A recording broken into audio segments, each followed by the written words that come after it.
La ayuda de la Iglesia y sus sacramentos. Segunda parte. Aunque los países pasen por etapas aparentemente antirreligiosas, porque sus habitantes parezcan o sean contrarios a estas enseñanzas, no significa que no haya una gran mayoría que las necesite, por no decir que quizás esos contrarios sean los más atrasados de la clase y haya que tener más comprensión con ellos. Todo ser humano se siente impelido de alguna manera a superarse a sí mismo moral e intelectualmente desde su corazón. Lo que ocurre a menudo es que esas almas renacen en una familia, raza, país o karma que hace que en esa vida no se interesen por la religión y si, por ejemplo, las políticas contrarias o por hechos similares. Hay personas que no se interesan para nada en toda su vida por la religión. Quizás en una vida una persona se haga antirreligiosa y no quiera o no sepa valorar la ayuda que las religiones dan a los necesitados y buscadores desde el punto de vista material, moral y espiritual. Pero en otra vida tendrán que valorarlo porque tendrán que contactar con alguna de ellas. Todos a través de nuestra evolución contactamos. Llamémosle hoy religiones, sectas, escuelas o como queramos llamarle. Pero algo de lo que sean las enseñanzas, de lo que hemos dicho siempre, religiones siempre llevan consigo. Hablo del aspecto más positivo y elevado del ser humano, lo que está relacionado con el corazón y con la conciencia. Por consiguiente, todos hemos pasado por etapas en las que fuimos guiados, quizás hace muchísimos años, quizás por brujos, chamanes, sacerdotes y similares que adoraban, pues yo que sé, desde el sol hasta cualquier otra cosa, como por ejemplo ya en otros tiempos a Dios mismo, pasando después por alabar a un Dios cruel, como se menciona en el Antiguo Testamento, a un Dios que incluso hacía la guerra o castigaba a sus propios hijos con plagas y catástrofes, etc., para terminar por último pues en una religión donde se adora a un Dios de amor o en contacto con alguna escuela teosófica o filosófica que satisfaga más a la mente que al corazón, pero que también sea una ayuda espiritual. Por esos senderos hemos andado o andamos todos. Las religiones, así como las escuelas filosóficas y de misterios, parten todas de un mismo tronco en común que se denomina sabiduría divina.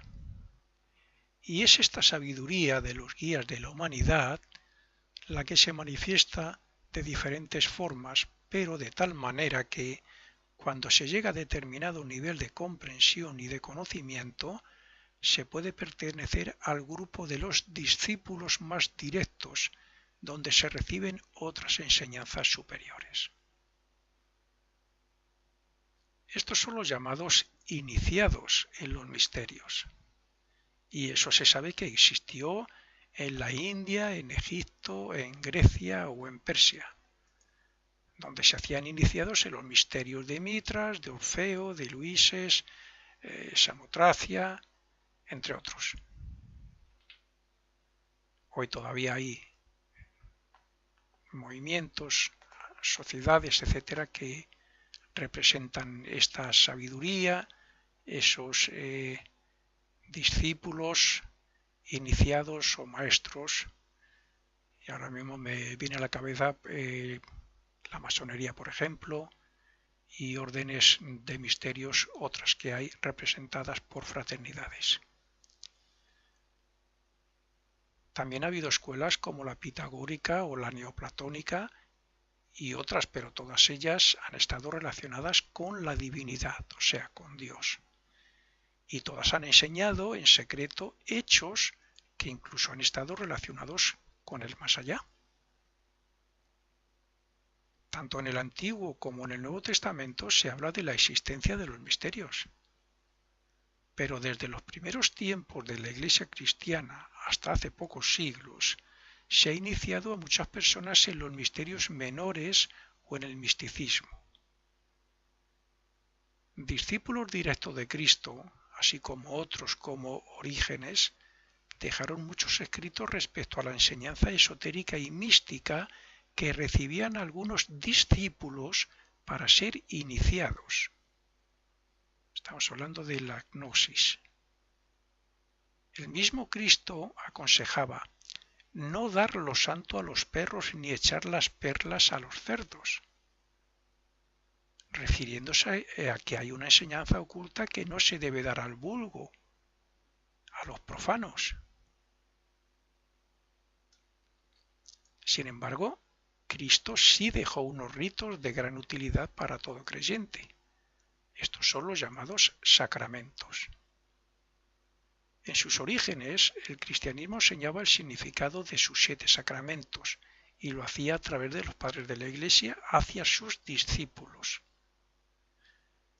Actualmente, y desde hace ya siglos, como parece ser que a la Iglesia no le interesa investigar sus orígenes y su verdadera enseñanza, y solo se preocupa de formar hombres buenos, hoy ya nada se sabe del verdadero significado de dichos sacramentos, y casi nadie se interesa por ellos, excepto por los del bautismo, la comunión y el matrimonio. En algún caso todavía la extrema unción. Todos los sacramentos son de gran ayuda para los que los reciben o para los asistentes, sea desde el punto de vista exotérico o esotérico, es decir, desde el punto de vista de lo ceremonial o de lo oculto que intentaré explicar aquí en algún grado. Lo ceremonial es, por ejemplo, la Eucaristía, las personas que asisten a la Eucaristía, como son la mayoría de ellos, sin ningún conocimiento oculto de nada. Lo oculto es el conocimiento que algunas personas que por su desarrollo individual, su propia evolución espiritual, les ha llegado a adquirir un conocimiento oculto y saben que detrás de esa ceremonia, de esos mantras, de esos poderes que tienen ciertas palabras, o está ocurriendo algo muy importante que la mayoría de los asistentes no saben, y ellos sí. Los sacramentos tienen 2 aspectos que, de forma similar a lo que ocurre con la enseñanza de Cristo, tratan de lo siguiente. El primero trata de la ceremonia exotérica que se realiza a modo de una representación, empleando cosas materiales concretas para que se graben más fácilmente en la mente de los asistentes. Y el segundo aspecto, que no trata de la imagen, sino con la verdad que comunica a través de la palabra y con la intención de que también quede grabada como un cuadro viviente. Precisamente este segundo aspecto tiene relación con uno de los 7 sacramentos llamados del orden, el orden sacerdotal, sin el cual sería poco efectivo. Los sacramentos relacionan el mundo físico y a la persona con los mundos invisibles o superiores. Y como la religión cristiana es la última y más elevada, y fue creada para que toda la humanidad se sirva de ella, también Cristo pensó en la manera en que cada individuo que entra en la Iglesia por medio del bautismo reciba toda una serie de bienes espirituales a través de los sacramentos mientras siga practicando las enseñanzas de Él, o sea, de Cristo.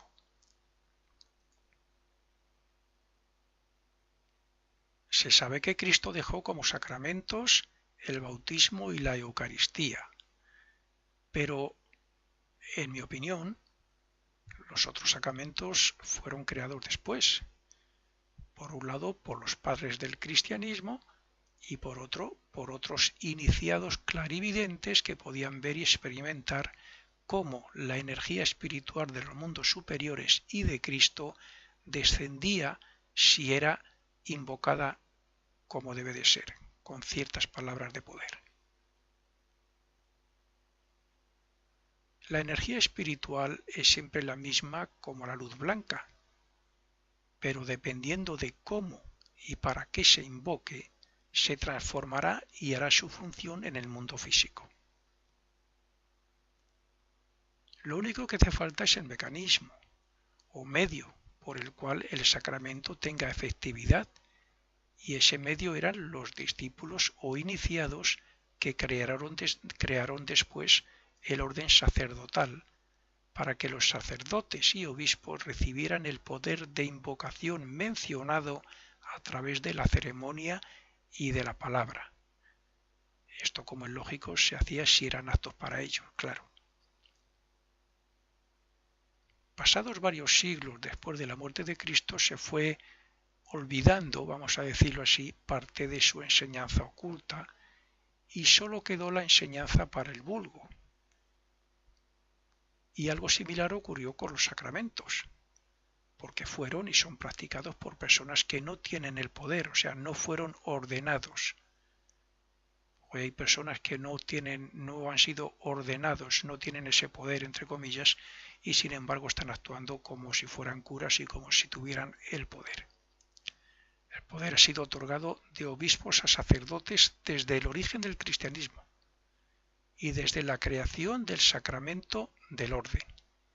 Y ahí se incluye la Iglesia ortodoxa, romana, anglicana y católica. Cualquier persona de cualquier religión creada por el hombre puede hacer esa ceremonia o representación de la que hablábamos antes, pero no tendrá ese segundo aspecto oculto representado por el poder de la palabra y de la invocación de un obispo o de un sacerdote ordenado. Yo he visto cuando yo era catequista, compañeros míos, alguno de ellos daba la comunión. Eso es totalmente impropio y no conlleva nada especial como cuando lo da el sacerdote.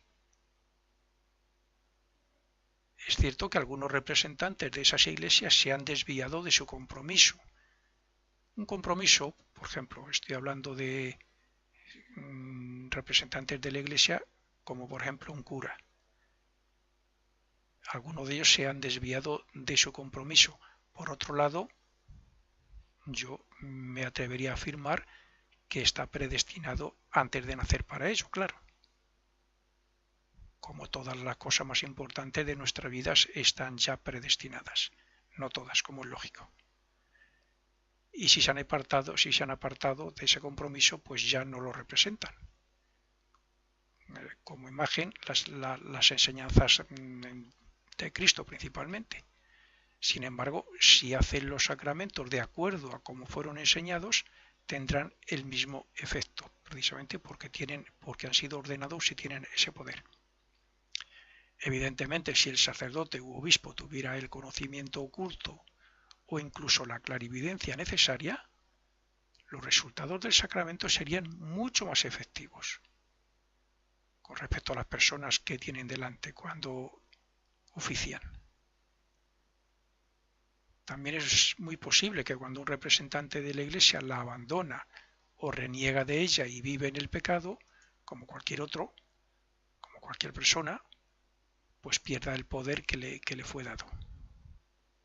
Aquí yo no lo sé exactamente, pero sería lo más lógico.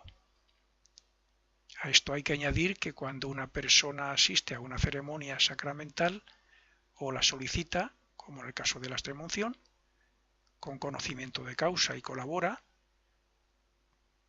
también recibe más beneficios que aquel que es ignorante de todo y que no pone interés en recibirlo.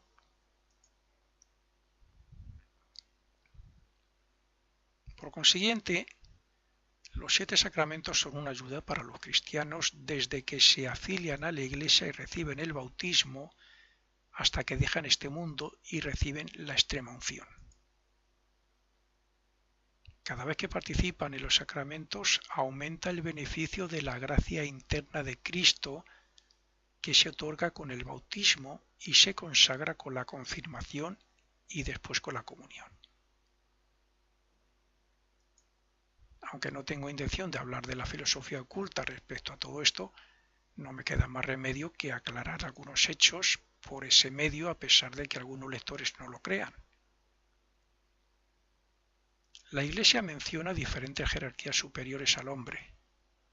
y las llama dominaciones, potestades, tronos, principados, arcángeles, ángeles, etc. Da un total, si no recuerdo mal, de 10 nombres. Le falta 2 que la filosofía oculta sí los tiene. Son 12 jerarquías. La filosofía oculta también la reconoce, aun en algún caso lo hace por otro nombre. Pues bien, de esas jerarquías, las 2 inmediatamente por encima del hombre, que son los ángeles y los arcángeles, son los que mayormente colaboran con las ceremonias de las iglesias cristianas y por tanto con los sacramentos. La vida y la forma del ser humano y de los reinos de la naturaleza no podrían existir sin su ayuda. Es más, no habría evolución física ni espiritual durante la vida ni después de la muerte sin su ayuda y sin su labor. Así, en los sacramentos cristianos colaboran principalmente los ángeles, distribuyendo la energía espiritual o en particular, como es el caso del bautismo, de la Eucaristía o de la extrema unción. Hay no recuerdo si era obispo, arzobispo, algo así, de la Iglesia Anglicana, perteneció a la Sociedad Teosófica Clarividente y escribió un libro detallando todo lo que él percibía, primero por estar en ese mundo, en esa religión, y segundo por su clarividencia. Las energías que se mueven cuando se hace, por ejemplo, la Eucaristía. Las entidades que se mueven ahí, qué es lo que hacen, qué se invoca, qué desciende, cómo llega a los asistentes, es muy interesante. Sabemos que una imagen percibida por nuestros ojos puede causarnos náuseas, o que un sonido puede hacernos sentir miedo y ponernos incluso el vello de punta, y que en general todo lo que perciben los sentidos nos afecta, para bien o para mal, armónica o desarmónicamente, según nuestro desarrollo, nuestra sensibilidad, el poder mental, etc. Los sacramentos conceden espiritualidad, sensibilizan nuestros cuerpos y favorecen la armonía y el equilibrio emocional y mental cuanto más pongamos de nuestra parte y cuanto más devotos seamos. Y eso se consigue en cada ceremonia, con cada palabra de poder o acto simbólico que esconde una manipulación de la energía que desciende y que los seres angélicos manejan. Los sonidos, las repeticiones, los cantos, las oraciones y ciertos actos, como por ejemplo el alzamiento de la hostia consagrada en un momento dado de la Eucaristía, pues todo esto son invocaciones y órdenes para que la energía espiritual cumpla su función sobre los asistentes. El ser humano no es el cuerpo físico. Este es solo la forma visible, pero dentro de él está la vida. El aspecto emocional, de deseos, está la mente, el alma o espíritu que se manifiesta como voluntad por encima de todo lo demás. Nosotros no somos el cuerpo físico, pero tenemos todo eso, una vida, deseos, emociones, sentimientos, en la mente para razonar, pero por encima de todo eso tenemos la consciencia y la voluntad, que son las dos expresiones principales del verdadero espíritu, del verdadero yo. Pues bien, cuanto más control se tenga sobre esos cuerpos para que estén en armonía, mejores resultados obtendremos cuando asistamos a una ceremonia o recibamos un sacramento. ¿Y cuál es la manera de conseguir esa armonía interna? Pues no es otra que siguiendo las enseñanzas de Cristo, que es como nos hacemos merecedores de su gracia. La Iglesia no debe rechazar a quien busque su desarrollo interno, ni nada parecido. Su papel es de mediadora, para que quien busque algo especial reciba la ayuda correspondiente. el papel más objetivo y concreto de la Iglesia es despertar la fe y la esperanza. Y la nota clave que identifica a la Iglesia bien podría ser fraternidad y amor.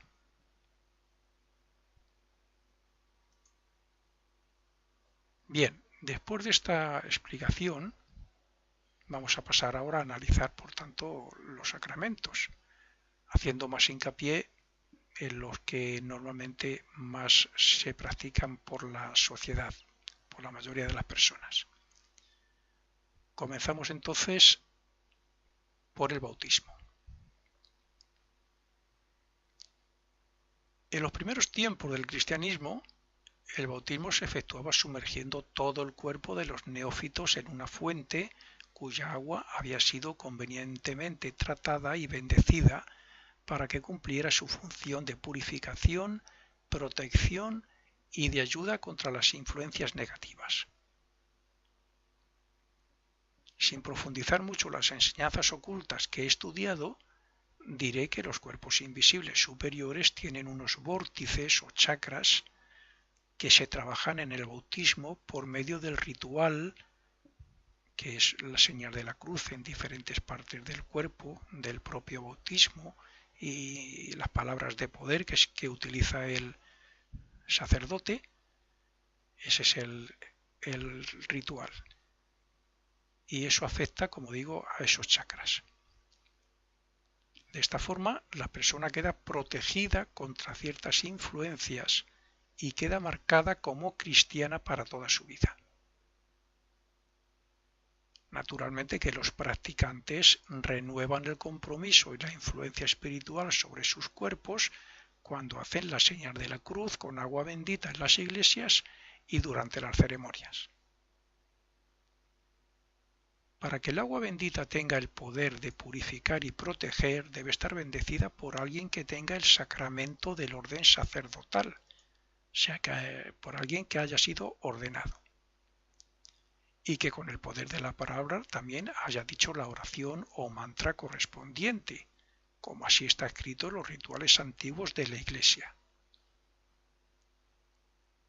Los mantras y los signos sobre el agua potencian la vida del espíritu e influye sobre la vibración de los diferentes cuerpos para que estén más en armonía con la energía crística y más protegido contra las influencias negativas de los mundos suprafísicos, de los mundos espirituales.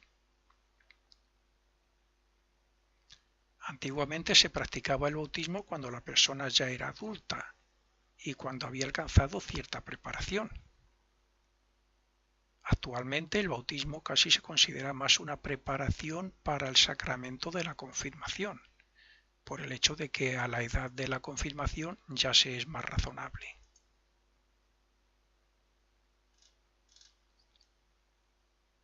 Veamos ahora el sacramento de la confirmación. Como la palabra indica, este sacramento confirma el beneficio del bautismo, o mejor dicho, fortalece los vínculos entre los cuerpos de la persona y los mundos superiores para que el individuo se sienta más protegido de ahí en adelante. El orden sacerdotal confiere cierto poder a los sacerdotes para que sean medios para ayudar espiritualmente a las personas y para que puedan distribuir la energía espiritual procedente de los mundos superiores. Sabiendo esto, pues, es lógico que un obispo tenga mucho más poder que el sacerdote y que pueda trabajar con otras energías superiores, puesto que en su consagración así quedó establecido. Por tanto, cuando el obispo impone sus manos y cuando más tarde hace la señal de la cruz en la frente, diciendo sus correspondientes palabras de poder, lo que está haciendo es invocar una fuerza que fortalezca la unión entre la personalidad y los aspectos superiores que forman el espíritu. Evidentemente, y como ocurría antiguamente con el bautismo, el aspirante a la confirmación debe estudiar y prepararse para estar lo más en armonía posible con la vibración de las enseñanzas de Cristo.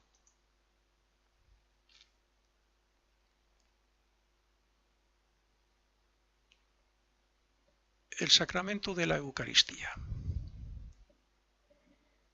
Dentro de la simbología que hay en la Biblia, en los sacramentos y en la Eucaristía, hay que destacar el significado de la obra de Cristo, el Hijo de Dios encarnado para que el hombre encuentre la salvación y la vida eterna. Esto es una verdad, tanto desde el punto de vista exotérico como del esotérico. Y eso se podría explicar analizando el sacramento de la Eucaristía desde cualquier punto de vista. Sin profundizar mucho en las enseñanzas ocultas dadas por clarividentes, como por ejemplo este señor de la Sociedad Teosófica llamado Leadbeater, sin profundizar en las enseñanzas ocultas, porque bueno, nos ocuparía muchísimas páginas hablar sobre todo esto. Diré que lo mismo que la luz divina se manifiesta en el mundo físico a través del sol para que éste dé vida a todo ser viviente, también lo hace Cristo respecto a los alimentos, dando su vida cósmicamente para su transubstanciación. Así, Cristo convierte los alimentos en su propio cuerpo y sangre, porque están unidos a su propia vida divina, lo mismo que están unidos nuestro cuerpo y sangre a nuestra alma. Yo entiendo que para esto, para quien no sabe nada de filosofía oculta, le costará. Nosotros tenemos un cuerpo que es carne y sangre, es el aspecto físico, pero este cuerpo físico no deja de ser materia como cualquier otra. Está compuesto de átomos como cualquier otra materia. Lo que nos hace humanos es esa alma, ese espíritu, que se manifiesta y nos da la vida a través de un canal que hay, una comunicación que hay. Y esa comunicación es la que también tiene Cristo con respecto al planeta Tierra y a la humanidad. De esta forma, en el rito del sacramento se forma una comunión entre el hombre y Dios. La Eucaristía simboliza el eterno sacrificio de Cristo dando su vida por nosotros, y su arquetipo se representa físicamente todos los días en las iglesias para beneficio de los asistentes visibles e invisibles que están también. La primera epístola, creo que era la primera a los Corintios, capítulo 2, versículos del 23 al 30 aproximadamente, se dice lo mismo que en la misa, pero algo más ampliado, donde Cristo nos dice que el pan es su cuerpo y el vino su sangre, y que cuando lo consumamos lo hagamos en conmemoración suya para mostrar su sacrificio y muerte por nosotros. Así está escrito. Como he dicho, Cristo nace y muere cada año cósmicamente para que tengamos alimento. Es decir, sus rayos de vida descienden en otoño para nacer, simbólicamente, claro, en Navidad. Esos rayos fecundan el planeta en invierno. Lo fecundan. Causan su efecto, o sea, todo florece y los animales se reproducen en primavera. Y esa vida asciende de nuevo en verano para preparar un nuevo descenso al siguiente año. Ese es el esquema de la vida de Cristo en su misión anual. Pero esas palabras de Cristo también significan que quien no sepa aprovechar su influencia espiritual anual, que también viene desde los mundos invisibles y espirituales, quien no aproveche esa influencia espiritual anual está pecando como quien come sin dar gracias a Dios por los alimentos. Esto hay que entenderlo, no quiere decir que a la hora de comer tengamos que rezar o pedir o decir de palabra gracias a Dios, simplemente tener un estado de conciencia sabiendo que todo el planeta la humanidad que existe en este planeta está existiendo, está evolucionando y tiene una vida gracias a Dios, y que ahora mismo está desarrollando su poder, por decirlo así, sus poderes internos también gracias a Cristo, a la influencia anual de Cristo por su aspecto espiritual y en los alimentos respecto a su vida. Por tanto, el planeta Tierra representa su cuerpo y su sangre, y así será hasta su vuelta o hasta su instauración de ese reino que, como está escrito, se debe formar. Bien, aquí terminamos la segunda parte de esta ayuda de la Iglesia y sus sacramentos.